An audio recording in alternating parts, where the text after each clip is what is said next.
퇴사하는 첫 번째 이유는 직무에 대한 회의감입니다.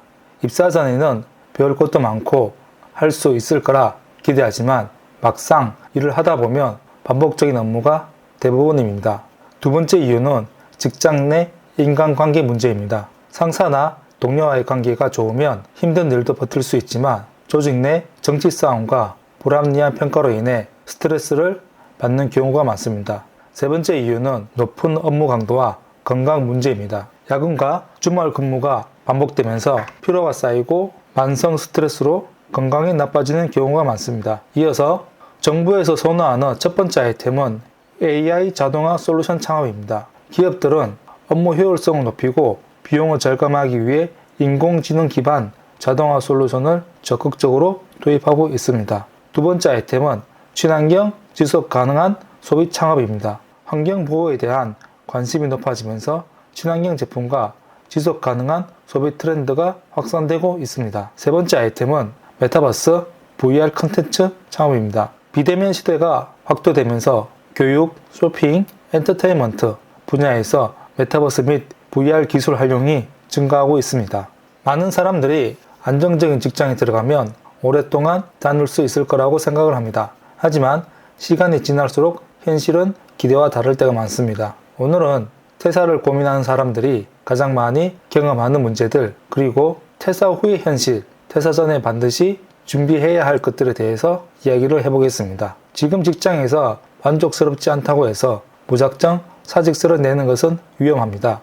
철저한 준비 없이 퇴사하면 예상보다 훨씬 빠르게 경제적 불안에 직면할 수 있습니다. 지금 퇴사를 고민하고 있다면 이 영상을 끝까지 보면서 신중하게 판단해 보세요. 퇴사를 고민하는 사람마다 다르지만 공통적으로 겪는 이유가 있습니다. 첫 번째는 직무에 대한 회의감입니다. 입사 전에는 배울 것도 많고 도전적인 업무를 할 수 있을 거라 기대를 했지만 막상 일을 하다 보면 반복적인 업무가 대부분입니다. 매일 비슷한 보고서를 작성을 하고 비효율적인 회의가 이어지면서 내가 정말 의미 있는 일을 하고 있는가 하는 의문이 들기 시작합니다. 특히 조직이 크거나 수직적인 문화가 강한 경우 자신의 아이디어를 실행하기 어려운 환경일 때 이러한 회의감은 더욱 커집니다. 두 번째는 직장 내 인간관계 문제입니다. 일은 힘들어도 좋은 동료가 있으면 버틸 수 있지만 상사나 동료와의 관계가 어려워지면 직장 생활 자체가 고통스럽습니다. 업무 외적인 정치 싸움, 가스라이팅,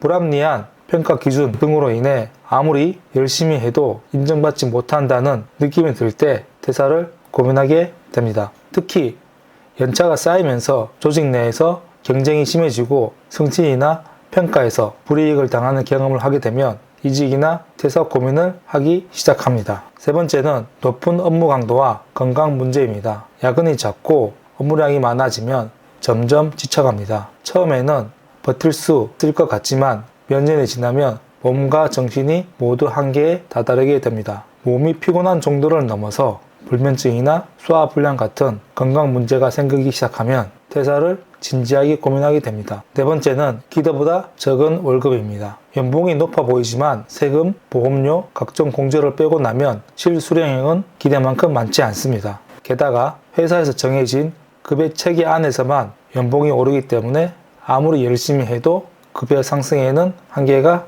있습니다. 특히 물가와 생활비가 계속 오르는 상황에서 몇 년을 다녀도 경제적으로 큰 변화가 없다는 사실을 깨닫게 되면 더 나은 기회를 찾고 싶어지게 됩니다. 마지막 이유는 성장 정체와 미래에 대한 불안입니다. 처음에는 배우는 것도 많고 성장하는 느낌이 들지만 몇 년이 지나고 나면 업무가 반복되고 더 이상 발전할 기회가 없는 것처럼 느껴질 때가 있습니다. 내가 여기서 계속 일하면 5년 뒤 그리고 10년 뒤 어떤 모습일까를 생각해 보면 지금과 별반 다를 게 없다는 사실을 깨닫게 됩니다. 이런 이유들로 인해 퇴사를 고민하게 되지만 막상 퇴사 후에는 어떤 현실이 기다리고 있을까요? 많은 사람들이 퇴사 후에 가장 크게 깨닫는 것은 내가 회사 이름, 명함 혜택을 받고 있었다는 점입니다. 직장에 다닐 때는 내가 인정받고 있다고 생각했지만 막상 회사를 나오고 나면 나의 경쟁력이 생각보다 크지 않다는 사실을 알게 됩니다. 예를 들어 직장에서는 중요한 역할을 맡았고 연봉도 꽤 높았다고 생각했지만 그 연봉이 순전히 내 능력 때문이 아니라는 걸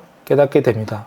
회사라는 울타리 안에서 내가 맡았던 일들이 시장에서 중요한 역할을 했지만 개인으로 나왔을 때는 내가 직접 그 가치를 증명해야 합니다. 퇴사를 하고 나면 소득에 대한 불안감이 커집니다. 직장에 다닐 때는 매월 월급이 정해진 날짜에 들어왔지만 퇴사 후에는 직접 돈을 벌지 않으면 수입이 없습니다.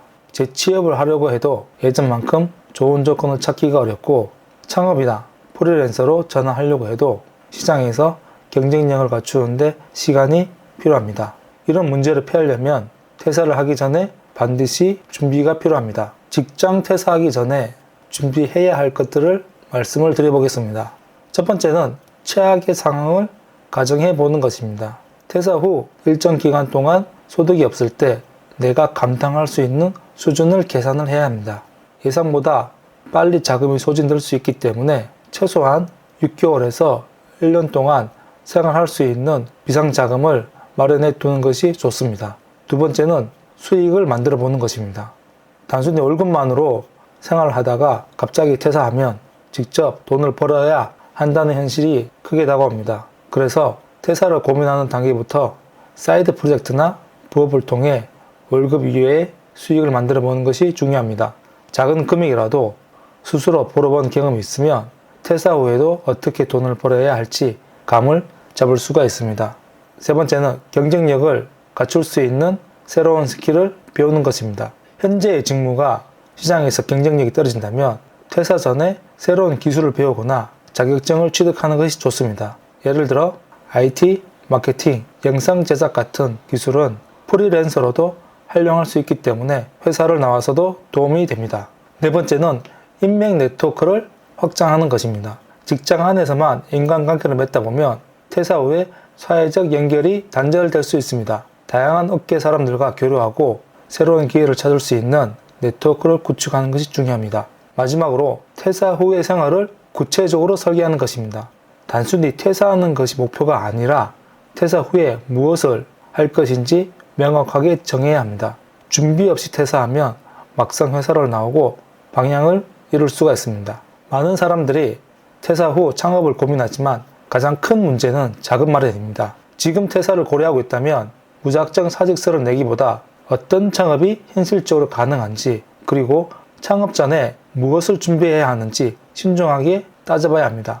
지금부터 정부 지원금을 받을 수 있는 확률이 높은 창업 아이템 5가지를 소개해 드리겠습니다. 선호도가 높은 창업 아이템은 빠르게 성장하는 시장성을 가지고 있지만 경쟁이 치열합니다. 반면 도전이 낮은 창업 아이템은 경쟁력이 낮고 정부 지원 혜택이 많아 전략적으로 접근하며 성공 가능성이 높아질 수 있습니다. 먼저 성장 가능성이 크고 정부에서도 육성하는 창업 아이템 3가지부터 말씀드리겠습니다. 첫 번째 선호 아이템은 AI 자동화 솔루션 창업입니다. 최근 기업들은 업무 효율성을 높이고 비용을 절감하기 위해 인공지능 기반 자동화 솔루션을 적극적으로 도입하고 있습니다. 인공지능은 단순 반복 업무를 자동화하는 데 활용이 되며 고객 응대, 데이터 분석, 콘텐츠 생성 등 다양한 분야에서 활용됩니다.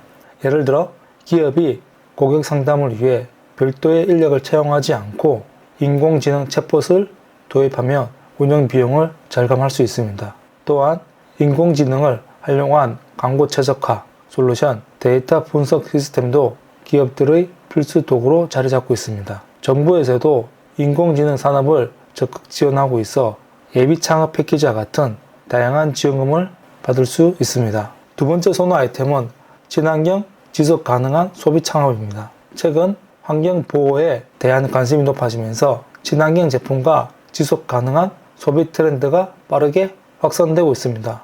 기업뿐만 아니라 개인 소비자들도 가성비보다 가심비를 중요하게 생각하는 시대가 되었고 친환경 제품이나 서비스를 찾는 고객이 많아지고 있습니다. 플라스틱 사용을 줄이기 위해 세제나 화장품을 리필해서 구매할 수 있는 리필 스테이션이 인기를 끌고 있습니다. 또한 폐자재를 활용한 업사이클링 제품도 소비자들의 관심을 받고 있으며 중고 거래 플랫폼을 활용한 지속 가능한 소비 방식도 주목받고 있습니다. 정부에서도 환경 보호를 위해 친환경 창업을 지원하는 다양한 보조금과 프로그램을 운영하고 있습니다. 친환경 포장재 개발, 인프라 사업 등 여러 분야에서 창업 기회가 열려 있습니다. 세 번째 선호 아이템은 메타버스, VR, 콘텐츠 창업입니다. 비대면 시대가 가속되면서 교육, 쇼핑, 엔터테인먼트 분야에서 메타버스와 가상현실 기술 활용이 증가하고 있습니다. 메타버스는 단순한 유행이 아니라 향후 기업과 소비자의 소통 방식 자체를 바꿀 기술로 주목받고 있습니다. 가상현실을 활용한 온라인 강의 플랫폼을 개발하며 실제 강의실에 가지 않아도 실감나는 학습이 가능합니다. 가상 공간에서 제품을 체험하고 구매할 수 있는 가상 쇼핑몰도 등장하고 있으며 메타버스 내에서 전시회나 콘서트를 개최하는 사례도 늘고 있습니다. 정부에서도 디지털 뉴딜 정책을 통해 메타버스 산업을 적극 지원하고 있으며 다양한 창업 지원금과 연구개발 보조금을 제공하고 있습니다. 다만 메타버스와 가상현실 기술을 활용하려면 초기 개발 비용이 발생할 수 있고 아직 시장이 완전히 성숙하지 않았기 때문에 초기 사용자 확보 전략이 중요합니다. 이제 사람들이 선호하지 않은 창업 아이템 두 가지를 소개해 드리겠습니다. 중요한 점은 선호하지 않은 사업이 오히려 더 많은 정부 지원을 받을 수 있는 점입니다. 첫 번째 비선호 아이템은 1차 산업 공장 제조업 창업입니다. 요즘 청년들은 정보기술과 서비스 창업을 선호하면서 제조업 분야는 기피하는 경향이 있습니다. 하지만 정부에서는 소상공인 제조업 활성화를 위해 다양한 지원금을 제공하고 있습니다. 식품 가공 공장을 운영하면서 자체 브랜드를 론칭할 수가 있고 친환경 소재를 활용해 생활용품을 제조하면 차별화된 경쟁력을 가질 수가 있습니다. 또한 스마트 공장 시스템을 도입하면 생산성을 높이고 인건비 부담을 줄일 수가 있고 장기적으로 운영하기 유리한 구조를 만들 수가 있습니다. 두 번째 비선호 아이템은 농업 스마트팜 창업입니다. 농업이라고 하면 힘든 노동을 떠올리는 경우가 많지만 최근에는 스마트팜 기술을 활용한 자동화 농업이 발전하면서 경쟁력이 생기고 있습니다. 스마트팜은 인공지능과 사물인터넷 기술을 활용해 자동으로 온도와 습도를 조절하고 최적의 환경에서 작물을 키우는 방식입니다. 정부에서도 농업 인구 감소를 해결하기 위해 청년 농업인을 적극 지원하고 있으며 창업 자금과 운영 자금을 제공하고 있습니다. 스마트팜 창업 시 시설 자금도 지원받을 수가 있으며 창업 후에도 경영 자금과 저금리 대출을 받을 수 있습니다. 현재 퇴사를 고민하고 있다면 먼저 월급 이외에 수익을 만들어 보세요. 시장에서 경쟁력을 갖출 수 있도록 미리 대비하는 것이 중요합니다. 창업을 결심했다면 정부 지원금을 활용해 초기 자금 부담을 줄이는 것도 좋은 방법입니다. 오늘 소개해드린 창업 아이템은 성장 가능성이 크지만 경쟁이 치열합니다. 중요한 것은 나에게 맞는 창업 아이템을 찾고 철저히 준비하는 것입니다. 준비된 창업이 성공할 수 있는 확률도 높습니다. 퇴사 후 후회하지 않도록 지금부터 차근차근 준비하시길 바랍니다. 오늘 영상이 도움이 되셨다면 구독, 좋아요 요청드리며 다음 영상에서도 유익한 정보로 찾아오겠습니다. 감사합니다.